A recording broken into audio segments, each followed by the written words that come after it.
À Paris, il y a un bar pas comme les autres. Au Harris Bar, les touristes américains ou les expatriés pouvaient voter pour Kamala Harris ou Donald Trump.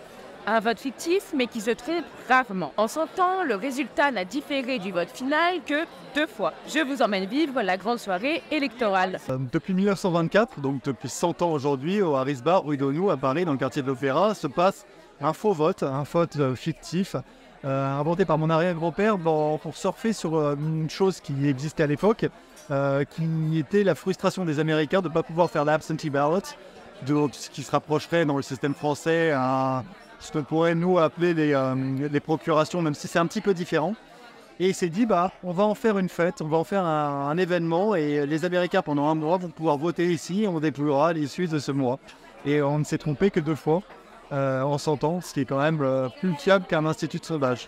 Dans les années 70, les gens de la Maison Blanche, en fait des fonctionnaires américains de la Maison Blanche appelaient pour savoir quel était le candidat du Harris Bar. Ce qui est assez logique parce que à l'époque, quand on se replace dans l'esprit de l'époque, il n'y a pas les réseaux sociaux, il n'y a pas Internet, il n'y a pas donc... Vous avez le numéro d'un téléphone d'un bar qui fait des votes, on décroche le téléphone et c'est un bon sondage gratuit pour eux. C'est l'heure du dépouillement. Qui remportera les suffrages des expatriés américains vivant en France et des touristes américains de passage à Paris? 568 for Donald Trump and 534 for Kamala.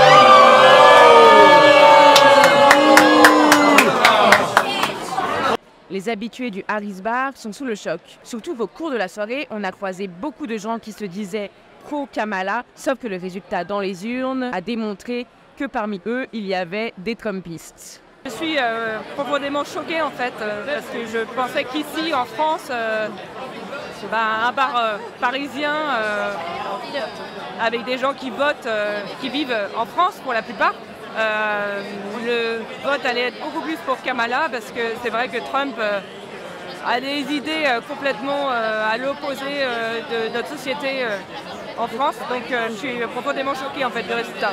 Je suis très inquiète parce que je suis très inquiète pour aussi le monde en fait par rapport à la guerre en Ukraine, par rapport à tous les sujets internationaux qui nous occupent aujourd'hui et par rapport aussi au réchauffement climatique, à l'écologie. Quand on entend la politique de Trump, j'espère que ces résultats vont pas refléter les vrais résultats réels des Américains. J'espère qu'ils feront le bon choix. Voilà, ça me choque profondément. Choqué, je ne sais pas, mais surpris, oui. Peut-être parce que je n'imaginais pas tout le monde ici ce soir. Je n'imaginais pas autant de Trump. C'est vrai que le barman disait assez vite, ouais, ça fait que 2 fois qu'on s'est trompé dans l'histoire. Donc oui, ok, peut-être, il faut y penser, mais j'ai pas envie de croire que c'est ça qui va déterminer le résultat demain matin ou dans 3 semaines. Les invités du Harris Bar ont-ils voté pour le bon président? Réponse dans quelques heures.